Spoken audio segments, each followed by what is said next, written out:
sagaleen adda citee jira dhiifama. Nanni koo kun guutummaan iddii tortoree booddee raammoon kun gurguddaadha. Mataa koo keessaa hin harca'a. Qaama guutummaa jireenya koo keessaa in tortoreera waan ta'eef in ajaa raammoon na keessaa lafatti harca'a jechuudha. Gaafa mala wallaalan mana guddaa keessaa gara kushiinaatti na dabarsanii kanan bulus kushiinaadha, kanan oolus kushiinaadha, ka'ee adeemuu hin danda'u. Maaliifree nyaata katti nyaadhu hin qabu. Bishaan dhoowwitti nan jiraadha jechuudha. Bishaanii fi xiqqoo yoon argadhe immoo aannanii nan jiraadha jechuudha. Utuman akkas jedhu waggaa tokko guutuu kushiinaa keessatti bara koo fixee jireenya koo achi keessatti dabarsee waggaa lamatan jalqabe ammas. Gaafa waggaa tokkoof ji'a 3 ta'uu guyyaa hojii duree lubbuun koo biyya lafaarraa boqotte. Lubbuun koo biyya lafaarraa gaafa boqottu akkas naan jedha ture. Yeroon kee ga'eetu dhufte miti. Ganaa jiraatta. Waan asitti agarsiisee si deebisutu jira. Tole naa jettaa jennaan. Utuun as jiraadhe nan jaalladha. Maal ajiin deebi'a? Gubannaa sanatti yoon deebi'e ammas raammoon sun na nyaata. Eessattan deebi'aan ittiin jedha. Lakki deebi'uun deebita ati ganaadha. Daa'ima ijoolleedha hin geenye. Naan jedheetu akkasitti mana babbareedaa mana warqii caalaatti calaqqisu natti agarsiisa. Bakka abiddaa nageessii guddoon kun abiddaa. Iddoon kun jannata naan jedha. Haa ta'u iyyuu malee achi hin turre. Lubbuun koo amma isheen na keessaa fudhatamtetti achi hin turre. Gara sa'aatii tokkoof walakkaa malee achi hin turre lubbuun koo jechuudha. Yeroo sanatti haati koo iyyitee biyyi yaa'ee maal jedhee ollaan yaa'anii duuteetti kan jedhamu wal harkaa fuudhanii labsii du'aa narratti labsanii. Ani garuu hin duune nan jira. Haleluuyaa, hin duune nan jira. Achitiin booddee kafalli kan kafana bituu gara suuqii deema. Inni kaan wal kakaasee gara boolla qotu. Sa'aatii meeqa keessatti boolla qotu? Silayyuu karaa eeguu laata? Silayyuu du'a koo eeguu laata? Maaliif ree? Gameeraafis haadha kootiifis hin game waan ta'eef jechuudha. Kan isheen ganamaa galgala boossus yaa Waaqayyo narraa kaasiidha malee fayyisii nama godhii ija ishee ol qabina agarsiisii miti. Tole kunis gaariidha. Hunduu gaarummaadhaaf. Kana hundumaa keessatti guyyaa gaaf tokko nanni koo hin ajaa'i jedhee rifeensi mataa koo narraa dhumee hin tortore qaamni koo tortore raammoo yaase jedhee takka abdii kutadhee hin beeku. Hiriyoonni koo ajooftu naan jedhu yoo na gaafachuu dhufan funyaan qabatanii naan jedhu.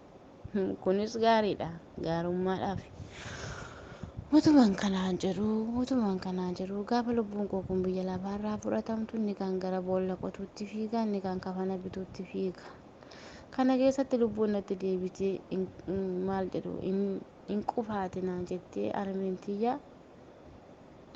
Achiin booddee mee fidaatii dhadhaa sammuu isheerra kaa'aa gaafa jedhamudha. Gaafa dhadhaa kana sammuu koorra naa kaa'anii sekoondii tokko keessatti sammuun koo dhadhaa sana ofirraa xuuxee fixee jechuudha. Achiitiin booddee aannan fidanii natti qabanii aannan sun ijaa xiqqoo lubbuun koo na keessaa fudhatamtee turteef ilkaan ijaa walla ciniinii xiqqoo turee fi gana darbuu hin dandeenye. Nafsiin keessaa ba'a ammas deebisee nama du'ee ka'eetu lubbuun itti deebi'a lammata irratti lubbuun keessaa baatii kan jedhamu walharkaa fuudhanii faarsuu eegalanii. Ani hin duune nama guyyaa har'aatu nan jira. Tarrafee irraa afeen jiraadheen jira. Ammas ituman isaan kana waa'ee du'aa faarsanii isuma akkuma namummaattanii lubbuun koo natti deebitee gaafa lubbuun koo natti deebitu maal taate hin duute hoo maal taate naan jedhu hunduu mana guute inni kaan hin bu'a karaatti haftee jedhantee maal taane maaf boo'u sammuun koo hojaa wacan dandeenyeef xiqqoonarraa alabaa jetti naan jedhanii hundumtuu mana jala taa'ee boo'utti kee utuu abbaa qabaatte akkas taate utuu fira gaarii tokko qabaatte akkas taate jedhanii wal harkaa fuudhanii boo'uu eegalanii abbaan abbaa kootis dhufee achitti dubbii kaasee baay'ee raafama guddaatu ture yeroo sanatti jechuudha. Utuman akkas jedhuu fayya lubbuu kootti deebi'ee egaa ji'a lama immoo ammas madaan sun naa qooruu didee guyyaan itti fayyu roobii galgalasaa waggaa tokkoof ji'a 5 keessatti guyyaa roobii galgala hirriba iddoo hirribni dhufees namaa hin galu eessaa akka hirribni ija kootti dhufees namaa hin galu jechuudha. Achiin booddee gaafa rafu ciisee tananii samii banamaa ergamoota yeroo innaa musliima keessa ture faarfachaa natti dhufanii ammas hin faarfatu hidhaan sirraa hiikameeraa gammadiyya nama waaqayyoo hidhaan sirraa hiikameeraa gammadiyya nama waaqayyoo inni du'a kee eegu ofiisaa du'ee argameera ati nyaatamtee hin baddu yesuus ulfinaan si dibeera jedhanii faarfatu. Faarfannaa kana na yaadadha xiqqoo isaan faarfatan kana masiinqoo kiraara isaanii kabaroo isaanii rukutatanii shubbisanii ol utaalanii natti naanna'aniitu faarfatu. Isaanuma keessaa tokko dhufeetu wayyaanii fi nanni gogaa walitti fayyeetu jira waggaamma kana guutuu namni adda baasuu hin dandeenye. Achiitiin booddee akkasitti sayitii kan fakkaatu nanna koo kanatti naqeetu wayyaaf nanna koo adda babaasa. Wayyaadhaaf nanna koo adda baasee rifeensa mataa koo kana isa tortore kana walitti biddeena hin ajaa. Isatti sayitii naqeetu akka nama hoomuu maannoo akka nama shaampuu saamunaa itti naqee harkaan sukkume miicuutti akkasitti sayitii kana itti naqeetu harkaan waliin maka. Xiqqoo gaafan hirriba keessaa sillim jedhu akka waan maalan isinii jedha maalittan fakkeenya isinii fudhadha akka waan waa yeroo namni muka guddaa solloqqee wayirraa baasan kaboota wayii yookaan bakka afaan keenyaatiin solloqqee muka guddaarraa gaafa baasan akka kanatti gogee gaafa irraa ba'u akkasitti nanni koonni tortore sun raammoonni nanna koo irratti dudu'e sun akka kanatti narraa solloqqee deemu shuk jennaan lafatti bu'e. Ol kayitannaa badhee silaa dandeennaa badhugaa nyaata nyaadhu marrummaan duddattachi nama ragamaadha ol kayiraa badhee nan iyyee gaafa haati koo fiiddee koo isheen dhuftu nan dhaabadha isheenis na wajjin harka ishee mataarra kaa'attee iyya eegalte alala baqqaasadhuma mucattiitu du'e kan jedhamu ollaa yaa'ee dhufe silaa kan du'a koo eegu malee hin fayyiti kan jedhu hin jiru jechuudha. Achiitiin booddee isa narraa akka kobbortaa wayitti narraa lafa bu'e kana ol fuudhanii harkaan qabuu baqa akkasitti mukaan garanaa garasiin qabanii ol fuudhanii kun nan dhuma isheerraa bu'e maaltirraa buuse jedhanii qabanii gana teessisanii akkaataan itti ol ka'ee na gaafachuu eegalan lakkii waan isaa hin beeku rafee tananii gaafa rafee jedhu namichi bareedaan tokko sayitii wayii dibeetu akkasitti nan dhaquurraa lafa buusee jedhaan. Kasaa namoonni pheenxee ta'an hin galaaf maalummaa waaqayyo waan ta'eef wangeelaawii qeessota waamanii bakka akka kanatti waaqayyo taarikii guddaa hojjetee akka kanatti waaqayyo guyyaa sana guyyaa roobii sana waan haaraa godhee guyyaa roobii sanaaf joodhee bulee ganama isaati kun ganama kabisa isaa ammas waaqayyo akka kanattiin wanta haaraa wanta hin yaadamne wanta kun sichi ka'ee lubbuu godhata hin jedhamne akka kanatti waaqayyo gooftaan maccaa waggaa tokkoof ji'a 5 raammoon harna koorraa urgufee waggaa tokkoof ji'a 5 sanitti dhiphadhee namni nan uffee haati koo du'a malee jireenya irratti kadhattee kan hin dandeenye guyyaa sana mucaan koo hin fayyitee ililleen ishee hin hafne gammachuun ishee hin hafne warri kaleessadeen gadda qubanatti qabanii ajooftu xirooftu nanni keen tortore ati hin fayyitu hin duuta warri naan jedhanii natti naanna'anii hiriyoonni koo dhufanii afaan qabatanii waan dubbatan wallaalanii jechi harkaa badee ammayyuu diina kee harkaa jechi haa badu. Amma akka kanatti Waaqayyo gooftaan maccaa waan haaraa godhee Waaqayyo gooftaan maccaa akka kanatti gara ofii isaatti na yaamee mana isaa keessa na dhaabee har'a immoo kunoo isin dura na dhaabee waldaa qilleensarraa haa ta'u iyyuu malee akka kanatti Waaqayyo waan haaraaf waan taamiraatiif waan addaa isa naa godhe kan mee akkamittiin naaf galateeffachuu dandeessu laata? Namni arraba qabu, namni nagaa qabu, namni qaamni kee guutuu hanga guyyaa har'aatti mudannoon anaan mudate sin mudanne mee as bahi Waaqayyoon naaf galateeffadhu.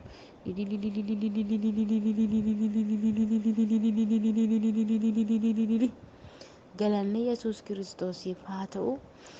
Egaa sun hundiyyuu akka bokkaa yandoo roobee inni maraatummaa sunis inni na tortore sunis walumatti qabaa ani waggaa 3 fi ji'a 5 fayyaa dhabee siqaa koo nyaadhee akka kanatti Waaqayyo gara ofii isaatti na waamee har'a nama wangeela mootummaa Waaqayyoo lallabu ofirra darbeeyyuu nama dhaloonni na harkatti fayyaa jiru ofirra darbeeyyuu Waaqayyo dhugaadha.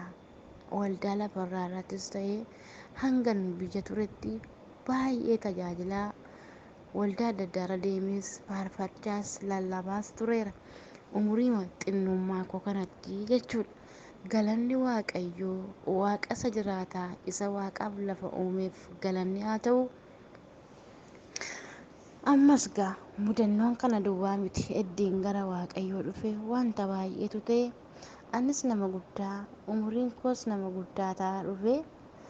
Egaa sun hundiyyuu darbee inni fayyaa dhabes darbee Waaqayyoo wanta baay'ee hojjechaa ture jechuudha. Ammas abbaan qabu isinii jedheera mana abbaa hormaattan guddadhe ciqileen abbaa hormaa baay'ee na miidheera dhugaadha. Shaggoon koo baay'ee miidhameera. Keessi garaa kootii baay'ee miidhameera. Mormaan koo baay'ee miidhameera. Ani nan dhaladhe malee hanga guyyaa har'aatti waan boqonnaan fakkaattu argee hin beeku. Dhugaadha. Nan dhaladhe malee waanuma boqonnaan fakkaatu isa namni hiriyoota isaa bira dhaqee kolfee taphatee dabarsu aniif ol hin beeknu. Ani waan akkasii nagarra hin beekus. Haa ta'u guyyaa gaaf tokko abbaa buddeenaa kootu akkas na godha ture. Nama baay'ee jaalladhu tokko yeroon isaa yeroo gannaati. Utuu isheen halkan bishaan waraabdu bakakkaan yookaan samiirraa Waaqayyotti gammade jedhama mitiree akka kanatti itti bu'ee mormaa gadi owwaalaniitu fayyiti namni suni aannan itti naqanii ililchanii gara isaatii lama mormaa gadi awwaalamteetu namni sun gara lafa barii lubbuun itti deebi'e jechuudha. Baay'een jaalladha. Amma garuu isheen biyya lafaarra lubbuudhaan hin jirtu gara gooftaa deemtee jirti jechuudha. Mucaa obboleessa abbaa buddeenaa kooti jechuudha. Isheen garuu nama na baatee na guddisedha. Baay'ee umuriin ishee nama sokkedha jechuudha. Kaza achitti booddee ganama isaa gaafa warri akkasii kana dhageenyu silaa ollaadha. Namni kanatu ta'a jedha yaadee hin jiru bakka kana bu'iyyuu malee namni kanatu yaade mucaa kanatti kun ta'e jedhamee namni yaadu hin jiru ganama isa namni yaa'ee gaafa ogeeyyi gaafadhan akkas ture jedhame. Gara kasaatii isa kottu mana keemii nageessii dhaqeen ilaalama miilli laanshee jettee mana keemii gaafa deemtu kun qoricha wanta qabus miti galii ittiin jedhaniini mana keemii kana gaafan geessee deebi'u lakka abbaan buddeenaa koo maal jedhu boodee kan ittiin nama waraanan baateetu gibbii jala taa'ee na eeggata ture akkuma dhiiraatti na eeggata Waaqayyo abbaan koo isa eebbisu teessoo isaarraa itti araaramu. Gaafa inni isa argu namoonni abbaan buddeenaa kun abbaan keessi eeggataa jira akkasitti manatti hin galinnaa jedhanii gaafa fuulleetti na arguuf yeroo isa fuulleetti na arguuf yeroo inni fiigee na bira gahee hin beeku akkasitti yeroo boodee natti darbatu kan silaa morma kootti na dhaabbatu fiitti dhaqxeetu baargamoo tokkotu jira baarzaafii yookaan baargamoo axxeessatti galte boodeen sun jechuudha. Ani fiigeen jala mana namaa lixee qooda na waraanuu dhabe haadha koo ol deebi'ee baay'ee haadha koo reebee jechuudha yeroo sana. Wanta baay'eetu narratti wal fure saba waaqayyoo. Obsumaan dhaggeeffadhaa tarii isaatiin dheerachuu danda'a gabamsa kanarratti. Achiitiin booddee mana namaatti harkaa galee mana namaa sanaa manuma obboleessa isaatii torbee sadii achi ture. Alalama obboleessa isaa sanaan hin fuutee intala haadha manaa kositu fuudhee miti ittiin jedhe. Ani garuu yeroo sana umriin koo nama umrii waggaa 15ti. Nama yeromaafis ga'ee darbee miti jechuudha. Achiitiin booddee maal dhala koon deebisee fuudhaa ati dhala kee fuutaa ittiin jedhee kassaa gaafan akkasittiin jedhu sababa koo wal lolanii wal hin lolinaa ani gara biyya abbaa koo nan deemaa maaliif qabeenyaan abbaa koo achi jira waan ta'eef anas himumaan qabu isheen adeessee ilaalatan malee tokkoffaa isaan musliimaa amma afuurri keenya waliin hin galu kan jedhudha isaa ol hin lolinaa jedheeni. Mana akaakayyuu keessa hin deemtu asuma na bira taa'ii mana shaayisii banaa jedha obboleessi abbaa kootii kun abbaa buddeenaa koo jechuudha. Isin wal loltu ani immoo nama wal loluu hin danda'u garaan koon jedhaani. Lakkiituman akkas jedhu haatumti koo baqqaa ani dhala kee guddisaan jira ati dhala koo tokkitti kaan harkatti dadhabdee ittiin jette. Mucaasaa immoo kan namni biraan deechee jalaa duute ijoollee lama araasii eenyutu guddise haadha koo dhaqee guddise. Anis dhala kee gateen deemaa dhala koo fudhadheetis dhala kee guddifadhu ittiin jettee. Isa booda jaarsummaa taanii ani jaalladhee miti waan mucaa kanatti na kaasuu na wallaale isheen anaaf dhala kootu jedhee dhiifama na gaafate. Gaafa abbaan buddeenaa kokkosodee dhiifama na gaafatu mana barumsaa nan deema. An abbaa makoodhaan jedha malee akka abbaa hin qabne hin beeku. Hanga kutaa tokko hanga kutaa afuritti maqaa isaatii nan baradhe jechuudha. Eddasi namoonni natti himanii maqaa abbaa keetti jijjiirradhu naan jedhanii baay'een gadde. Haati koos baay'inaan fira abbaa koo nan barsiifne bakka nama owwaalamaa goote na ammiste haati koo. Haa ta'uu gaariidha kunis ittiin qabamu. Utuman kanaan jedhu jecha naan jedhanii hiriyoota kootu guyyaa facaasaa jecha hin taane naan jedhan. Abbaa buddeenaa kootu waaqayyo isaa eebbisu. Gaafuma mucattii waaqayyotti gammade kana mana keemii geesse deebi'u. Dhiira dhabdee dhiira si fuudhu kanaaf katamaa deemtee aniyyuu siin fuudha siif haadha kee walumattan fuudhaa naan jedhee egaa isiniin saalafachiisin jechi kun dhuga ba'umsa keessaa hin hambisu jedheetani. Anaan fuutaan jedheen naan jedhe. Abbaadha silaa ilaala abbaadha. Tarii namoonni dhala namaa guddisaa jirtan adarraa jalala waaqayyoo dhala keessan irraa addan baasina maaloo isheenis bor nama taatee deebiteeyyuu sin gargaaruuf jirti. Isheenis bor nama taatee iddoo guddaatti arguuf jirtu. Warri hojjettuu mana keessaa qabdan keessumatti abbootiin hafuuraafaa biyya keessaa tarii hojjettuu mana keessaa qabaachuu dandeessu. Akka koo kana immoo haati manaa keessan kan mucaa nama kan biraa fudhattee sinitti heerumuu dandeessa. Adaraa jaalala waaqayyoo. Mee anarraa maal barattu laata? Mee anarraa fakkeenya maalii fudhattu laata? Hojjettuu mana keessanii illee haa ta'u harka keessan irratti ol hin kaasina. Akkuma kana namoonni biyya adda addaarra jirtan harka keessan namarratti ol hin kaasina. Guyyaan furdii tokko hin dhufa. Ijoollonni mana barumsaa na deemsisuu didanii intala ishee abbaa isheetti heerumuu kaate ilaala. Yoomii heerumtaa sargiin keessa yoominaa jedhu jalqabanii jecha hiriyoota koo dadhabsiisanii guyyaa tokko ofan fannise aduu cimaataa kasaatii saatii 9:00 yeroo jedhu abbaan buddeenaa koo baay'ee jallisii bunaatiin beekamaadha baay'ee hojii kana hin jaallata. Achi deemeen ofan fannise. Gaafan of fannisee jiru mucaa xinnaa tokkotu jira kanuma haati koo deessee yoo sana umriin isaa waggaa 3 na hargeera inni yeroon funyoon fudhadhee bahe mucaa umriin isaa waggaa 3tu jallisiin buna keenya ammoo yookaan jallisiin abbaa buddeenaa kun gara isaatii walakkaa yoo deemtu zamanarraa jechuudha. Mucaan suni xinnaadha garuu fi na barbaada. Iteetee koo jecha na wajjin kaa'atanii lakkaa waaqayyo umurii sanaaf dheeressu amaale sana argini maqaa dhaloota kootiin na yaamu maqaan dhaloota koo Aanshaadha gaa mucaa musliima jaantulee fi maqaan kootiin na yaamu Iteetee naan jedha. Iteetee koo jana booda kaa'ata tilaa dandeenyu fi daa'ima wallaalaadha. Karaan keenya karaa makiinaan irra yaa'u utuu mucaa sana makiinaan irra ba'ee ajjeeseera ta'es anis guyyuma sanaan silas of ajjeesuun naqee ittumaayyuu nan du'aa jechuudha. Namoonni mucaa kana arganii maaf gadhiiftee mucaa kana haati jedhanii gaafa eessa dhaqqananii gaafatan iteetee jedhee asii gadi gara lagaatti quba isaa qabaa jedhanii namoonni mucuma sanatti ilaalanii booda mucaa sanaa dhufanii gaafa dhufanii iteetee funyoo fudhattee sokkite iteeteen funyoo fudhattee sokkite nuun jedhee mucaa wallaalaan kun jedhanii haadha koo asii ol waamanii xiqqoo gara tabbaarra jiramanii haadha koo jechuudha. Achiitiin booddee gaafa isaan waamanii haati koos kaattee dhuftee hin beeku iddoo isheen naqxee abbaan loleeraa kana aartee immoo as taa'uu dhuftee laata malee maal of ajjeefti maal dhabdee of ajjeefti gaallamoonni kun mana akaakayyuu isheetti narraa hin galtuu jettee haati kennaan jedhan eddasii natti himu. Dallisii bunaa keessa na barbaadu eegalanii ana uffanniseeyyuu gara daqiiqaa 5 turre lubbuun koo na keessaa sokkiteetti.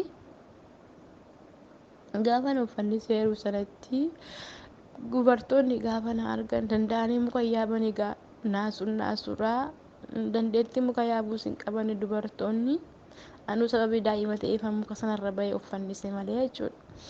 Inni iyyanii abbootiin bakka namoonni warri dhiiraa bineensatu nama qabate sina jedhanii akkasumaan cidii gurguddaan kun jira qabatanii inni kan qottoo qabatee nutti yaa'ee jedhanii taarikuu mulaatuu kan jedhamu hin jira. Ragaa qabatamaadha inni kun sobaa miti. Isatu yaabee kan inni narraa kutee irra caalaatti kan na miidhe mukti sun lafarraa baay'ee ol fagaata. Gaafa funyoon sun narraa citu dubartoonni qabanii na oolchuu hin dandeenye lafatti gadi rukutamte naan jedhanii xiqqoo sammuu kootiin lafatti gadi nan rukutame. Achiitiin booddee gara mana hakiimii gaafa na geessan jalqabaa poolis xaabaa geessaa ittiin jedhanii mana hakiimiiti maaliif lubbuun na keessaa sokkiteetti. Poolis xaabaa gaafa na geessan namatu fannisee fi ishee tarkaan of fannisee na ilaalchisu poolis xaabaa na geessanii anumatu of fannisee maatii koo hundumaa qabanii mana hidhaatti naqanii ijoollee daa'imaa hanga guddaatti mana hidhaatti naqanii. Mucaan daa'imni akkam gootee of fannisti maaltu irra ga'e kan jedhamu ciqiin guddaatu ka'e. Achiin booddee poolis xaabaa na geessanii bilikoosiin irra dhaabanii sa'aatii 24f bilikoosiin irra ture fayyuu hin dandeenye. Ammas bilikoosii kan biraan irratti wal fure namni koo fudhachuu hin didee dhiigni koo gogeera waan ta'eef guyyaa sadaffaa xixiqqoo kasaatii fudhachuu jalqabe dhiigni koo jechuudha. Achiin booddee gaafa haadha koo qoratanii lakkii isheenuma uffannise jedhamti mana hakiimii poolisoonni gaafa xiyyaaqee irra dhaabbanii maalirraan kan ka'e namni waa tokko jedhanii malee naani ragaa qabatamaadha ollaan naqanii ragaatti ba'anii namni abbaan ishee akkasinnaan hiriyoonni ishee mana barumsaatti arrabsinaanii kan isheen kana yakka kana ofirratti raawwatte ittiin jedhanii. Amma achiitiin booddee torbee tokkoof maatiin hidhamanii ani torbee tokkoof mana hakiimii ture bilikoosii fudhadhee xiqqoo fayyee qoricha morma kootti dibadhe simaagoon na mureera. Hanga guyyaa har'aatti xiqqoo godaannisisaa morma koorra hin jira jechuudha. Badaa hin argamu har'aa badeeramoo galata waaqayyoo gooftaan kun naaf haa kabajamu. Seenaa akkasii dabarsee waaqayyoo wajjin seenaa akkasii dabarsee aniif waaqayyo guduunfaa guddaa wal biraa qabna. Bakka achiitiin booddee gara biyya alaa adeemtu naan jedhee obboleessi abbaa buddeenaa kootii musliimaa inni isaan keessaa isa bichaatu musliima umaan ittiin qabu ofiisaa birrii baasee gara biyya alaa beeruutitti na erge jechuudha. Beeruutitti na ergee beeruutitti siqaayii nan dabarsee asii geggeessitoonni guutummaan keessanii hin beektu. Namni ani itti dhiyaadhu as keessaa eelsiidha. Eelsiin hin beektu. Seenaa nan dabarse beeruutitti jechuudha. Madaamiin koo badaa sammuu hin qabdu. guyyaa gaaf tokko wantoonni argin qoricha na nyaachiste jechuudha. Qorichi sun maal ta'e na keessaa yaa callee ta'ee afaanii funyaaniin calleen na keessaa ba'ee afaanii funyaaniin gaafa calleen kun na keessaa yaa'u ijoolleedhaan balaqqamu sana obboleettii koo kiiseetu geggeessa waldaa wabii dhalootaa yeroo sana obboleettii koo kanatti suuraa kaasee ergee bakka baay'ee gadda guddaa gaddite obboleettiin koo sun jechuudha. Isarraa waaqayyo na fayyisee achiin booddee immoo ilmi madaamii kootii Aziiz kan jedhamutu jira. Itoon ergin shaarbii jetti na hidhee na gorra'uudhaaf na kuffise. Gaafa inni na kuffise na gorra'uudhaaf jiru dhugaadha. Billaan ittiin naqaluuf ka'ee yeroo sana waggaa lamaan dura jechuudha. Suuraa kaaseen obboleessa koo suura narratti argeera. Obboleessi koo suura nanarra waldaa wabii dhalootaa keessa jira. Amma suuraa sana sanaasiniin erga moobaayilii koo isa beeruutii wajjin na duraa badee jira malee jechuudha. Billaan kun ijaan ilaaluunsaa baay'ee nama suuqanneessa. Obseen dhugaasinii ba'uu yaala. Boo'ichi baay'ee na'udha. Billaan sun baay'ee ijaan ilaaluunsaa nama suuqanneessa jechuudha. Kazaachitiin booddee saree tokko jira. Buruunuu kan jedhamu maqaan saree sana buruunuudha. Buruunuun sun akkuma namaatti sareen sun iniyya sareen koo maal ta'e kan jedhu amma inni saree isaa ilaaluu dhaqeettananii anutaalee shaarbii sana ofirra hiikee kutaa kootti galeen qollofadhee dafee madaamiin koo badaa sammuu qabdu garuu barsiistuudha. Ittiin dawwaladhee daftee poolisii ergite isheenis yeroo sanatti poolisoonni dhufanii maana jennaan kun naqaluudhaaf billaa baatee na kuffiseen jedheeni. Inni si hin qaade silaa ragaa qabatamaa biyya ormaa keessatti dubbatachuu hin dandeenyu. Biyya ormaa keessatti falmachuu hin dandeenyu. Akka kanatti guyyaa gaafa sanaa waaqayyo billaa jalaa qalamuu jalaa na baasee waaqayyo mul'atti dubbateera dursee yaa mucaa koo billaan si eeggataa jira jabaadhu naaf dammaqi abdiin kutin ani sin oolchanaa jedhee waaqayyo yeroo hundumaa waaqayyo kan natti dubbatu mana sana keessaa jawwee qallabamuutu jira dhiiga namaa waggaatti kan bare kan jedhu erga natti dubbatamaa ture. Anis immoo ragaa qabatamaa mataa namaa mana sana keessatti argeera mataa nama qalamee jechuudha. Utumaan kanaa jedhu ammas deebistee madaamiin koo kun qoricha na nyaachiste. Alalammoo marrummaan na kukkutee marrummaan koo ajaa'ee balaqqamaan na keessaa ba'a. Midhaan hin nyaadhu bishaan hin dhuguu utuun akkas jedhu ji'a 3 qulqulluu siqaayii argee siqaayii koo nyaadhee geggeessitoonni hin beeku. Adaraanaaf kadhadhaan jedha dhugaadha nan uffaniiru geggeessitoonni waldaa kanaa jechuudha. Wantuma soba hin qabne nan uffaniiru maaliif yeroo hundumaayyuu maaloo naa kadhadhaa jechuu hin dhiisu. Tarii amaleeffannaa itti ta'ee jechuun hin hafu miti garuu amaleeffannaa itti ta'ee miti. Utumaan akkas jedhu waaqayyo kana hundumaa keessa na dabarsee amma iddiin biyya Duubaayitti darbee ji'a 11 keessa jira. Barreen gaddaa yookaan immoo waggaa lamaan kana akkasuma goote madaamiin koo biyya Turkii deemtee nama natti bittee dhufte jechuudha. An kana sun beeku waaqayyo dabarfamtee gurguramuuf jetta yaa dhala koo maal hojjettaa dammaqi maaloo naa jedhee waaqayyo hirriba koo keessa na dammaskee jechuudha. Utumaan ilaaluu madaamiin koo kun maal gooti akka beeruutitti doolaara 3,500 natti fudhattee biyya Turkiitti na gurguruudhaaf kaate jechuudha. Innaa sana immoo obboleettii koo marartuutu geggeessa ture waldaa kana. Marartuun jedheen bakka nagaatti waliin agarru ani dabarfamee gurgurameera bor dhufanii na fudhatu na gurguratte madaamiin koo jedheen. Mucaan inni iyyitee waan gootu wallaaltee abbaa hafuuraa keenya raajii waa kennedhaan maaloo Dibooraadhaaf keessaan galaa kadhadhaamee biyya biraatti dabarsuuf jedhu yennaan maal taate naan jedhan isaanoo siin kadhannee naan jetti lakki isaanoo keessaan galaniiyyuu namni naa kadhatee hin jiru. utuun ilaaluun qalamaa gamadortuu koon jedheen meegaa foonii sassataqa foonii sassataa jechuudha maaliif nan dhaladhe malee boqonnaa nagar naa dabartiifan biyya hambaa dhufe na darbus hin dandeenye sittis ciniinsuun baay'ate miixuun baay'ate utuun ilaaluun qalamaa maaloo marartuun jedheeni kassaa isheen bakka hin iyyite naa kadhachuudhaafis boo'ichaaf dadhabde waan gootu wallaalte as kaatte achi kaatte mucaan suni birrii guutte narratti dawwalti hin jirtaa jette ammaa foonan jiran jedhaan utuma ammaa foonan jiran jira jedhu warri na bituu dhufan sun dhufanii dargaggeessa lama mataan isaanii shurrubbaa biccaadha waan safa fakkaatan nama sodaachisu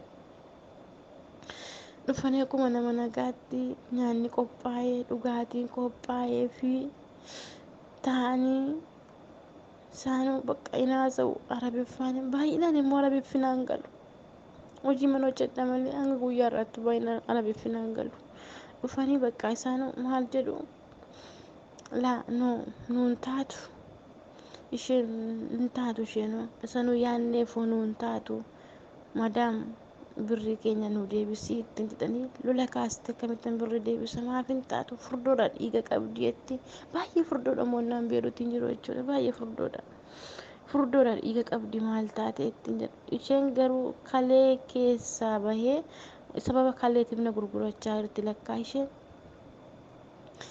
utuma akkas jedhu birrii keenya nu deebisi malee ittiin jedhanii falmanii inni tokko keessaa na yaame ashaa taalinaan jedhe gaafa na kushuun jedheeni maanni jennaan akkasumatti na laale nyaara gure laale a'uus billaahi min sheexan irra jennaan jedhe shuu jedheen achitiin booddee madaamiin koo lutaaltee kaballaa campaan itti goote maaltu ta'een jedhe achitiin booddee inni taa'u sun ol ka'e poolisiin sitti waama birrii koo naaf fidi mucaa nama hin bitu ani hin barbaadu bakka naaf hin taatu kun jedheen akkasitti waaqayyo gooftaan macca akka horiitu gabaa baafame qalmatti gurgurama malee nama qalmatti gurguramu amma guyyaa har'aatti argee dhaga'ees hin beeku akkasitti waaqayyo yeroo sana gurguramuu na oolchee qalamuus na oolchee hanga guyyaa har'aatti kaleen koo fayyaadha anis hin qalamne akkasitti waaqayyo waan baay'ee godhe akkasitti waaqayyo waan baay'ee na oolchee har'a dura keessan na dhaabee akkan dhugaa ba'u sana godhe kana maaloo waaqayyoon dhaabattanii miti hilgeeffattanii miti garaa keessanii gangaladhaati waaqayyoon naaf galateeffadhaa akka kanatti waaqayyo seenaa guddaa na dabarsee akka kanatti balaa adda addaa keessa na dabarsee har'as balaan sun dhaabbatee miti eddiin danga baabsaa eddiin gara duubaayee kanaa dhufes balaa adda addaatu narra ga'ee har'a kun hojii 11 keessa jira duubaa itti darbee eddiin biyya abbaa koo dhiisee bahee waggaa afur kana keessatti hanga yoonaatti sumuliin tokko akkaawuntii koorra tokkittiin hin jirtu maaliif waaqayyotu natti dubbate dafqa keettiin boqottu yoo karaa tajaajilaa ta'e malee naa jedhe waaqayyo beeruutuun ennaan jedhu waaqayyo galii hojii hojjedhu naa jedhe ani garuu illikii waaqayyoon qabadhee maatii harka duwwaa galadheen gara duubaa itti darbee ittumaa cineessuun natti baay'ate asitti jechuudha isiniin gabaabsa dhuga ba'umsa koo jechuudha nan isa sakaanii keessaa ijoo isaan dhugaa ba'e malee ittiin buuneen mata duree dhuga ba'umsa kootiyyuu hin xumudhe nan dhiiseeni sababii yerootiif jecha jechuudha isinittiin dheeressu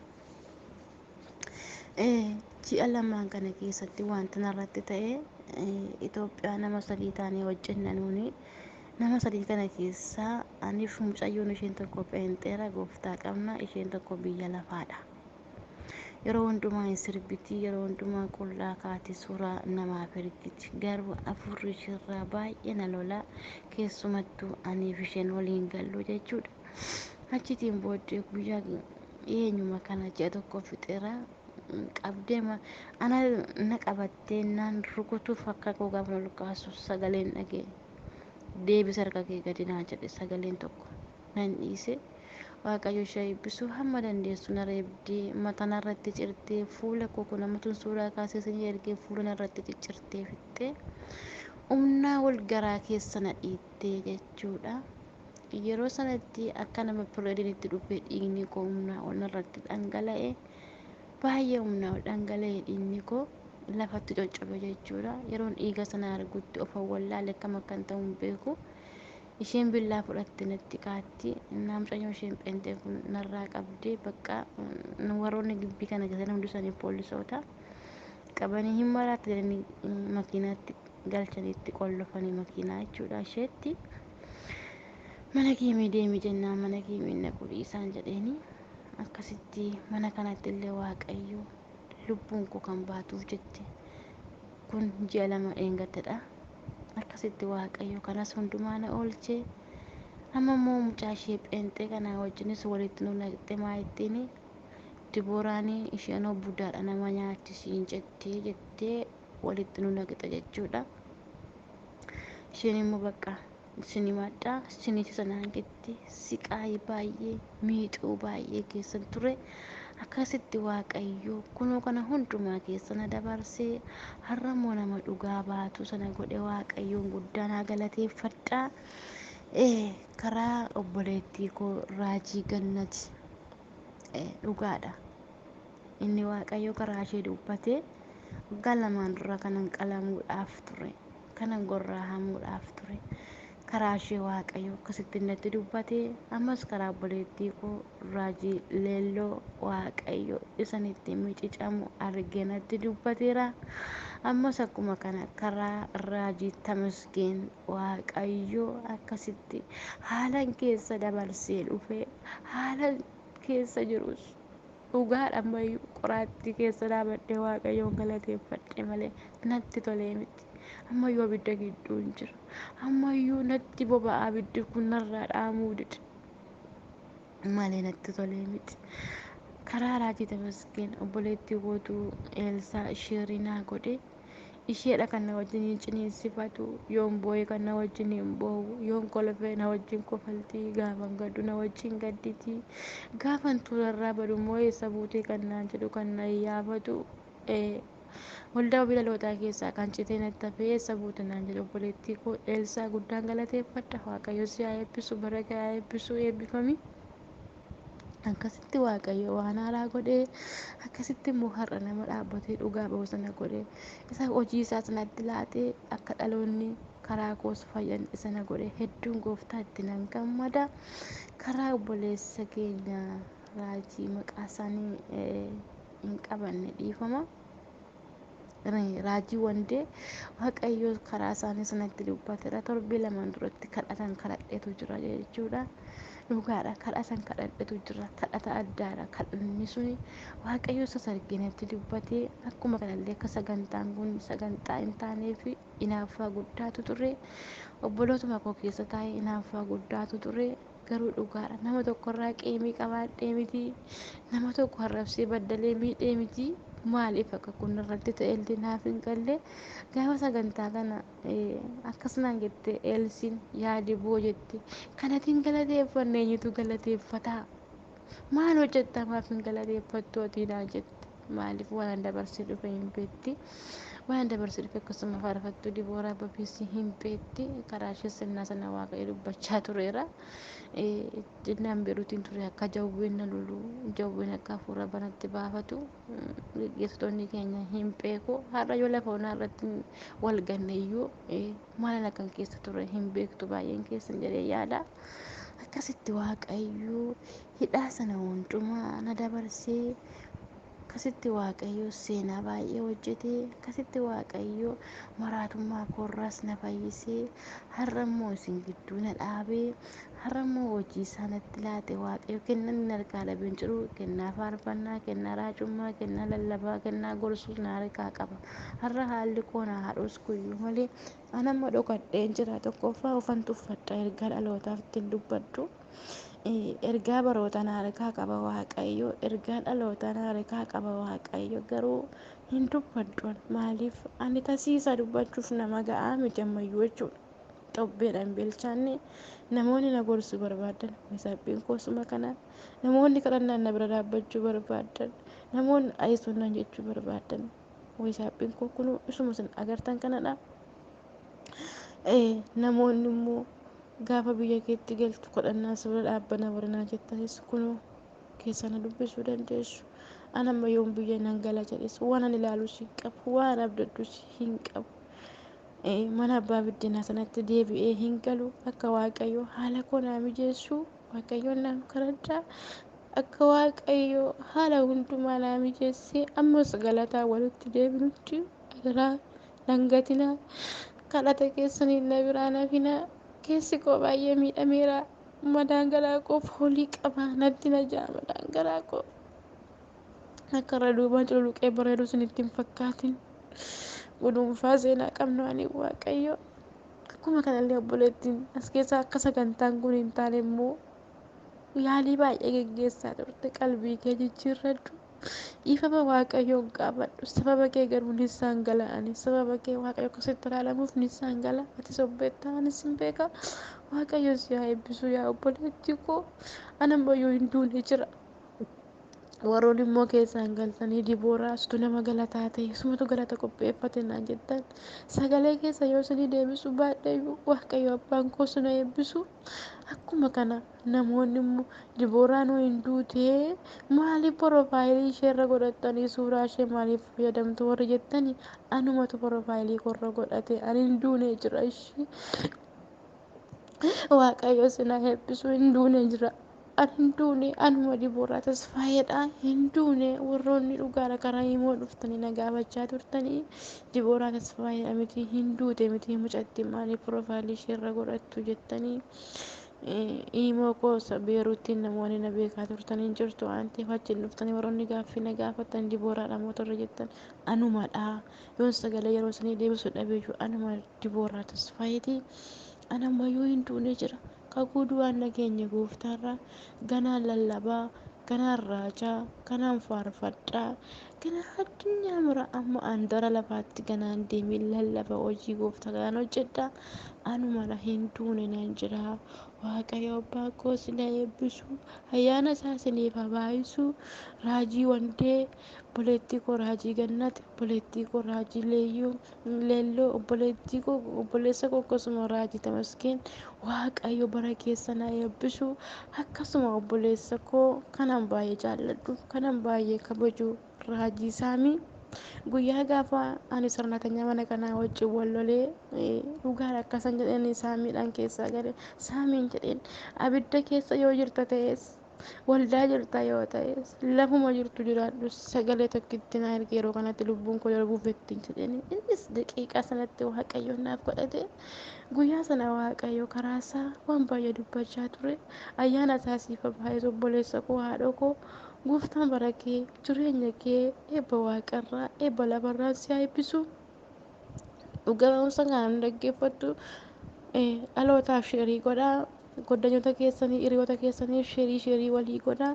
Dhaggeeffadhaa irraa waan tokko hin barattu. Waaqayyo sina eebbisu. Obboleettii keessan Dibooraa Tasfaayeeti. Akka yeroon akka amma akkasitti dhugaa bahu nama umuriin isaa guddaa isinitti fakkaata miti. Har'a garuu umuriin koo waggaa 23 qabadhe waaqayyoof haa galatu. Hamma kana keessatti ciniinsuu, hamma kana keessatti miixuu waan boqonnaa fakkaatu isa kolfanii taphatan hin beeku. Dhugaadha. Boqonnaa utuu qarshiin bitu ta'ee jedha yeroo tokko yoom boqonnaan jedha. Kana mallaa immoo utuu Kiristoos dhufee uffina fudhatee maal ta'a laataan jedha. Dhugaadha. Maaliif yeroo nuuf dadhabu jechuudha. Waaqayyo akka kanatti siqaa hundumaa kana keessatti utuu nan nuufin utuu nan dadhabin na gargaaree addanaan na gahee isa dhugaa baatu sana godhee waaqayyo itti guddaa nan gammadaa.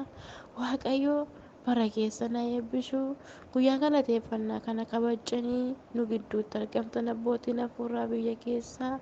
Tajaajiltoonni biyya hambaa akkasuma obboleettii koo Eelsiif obboleettii koo Faarfattuu Dibooraa gaggeessitoonni waldaa kanaa sagantaa kana qindeessuudhaan sagantaa kana haala isaa mijeessuudhaaf na wajjin dadhabaa turtaniitu waaqayyo abbaan koo sinaa eebbisu eebbifamaa barri keessas naa eebbifamu obboleettii koo Elsii na wajjin aarsaa guddaa kaffalteetta naa kadhachaa turteetta gorsaan na bira dhaabbatteetta wanti sitti hafe hin jiru ammas na biraa nafini waaqayyo si haa eebbisu gaa'ila kee haa eebbisu tajaajila kee haa eebbisu eebbifamii obboleettii koo haadhoo koo akkuma kana inaaffaan dhalootaa inaaffaa mana waaqayyoo si keessa hagalu eebbifamii sagalee dhugabamusa kana dheeratti bina of galchaa kan abbaan koo sana eebbisu yoo lafa irratti wal arguu dhabne biyyattii keenya ishee abdachiifamnu yeroo isaanitti wal agarra ammasitti turtii gaarii shaaloom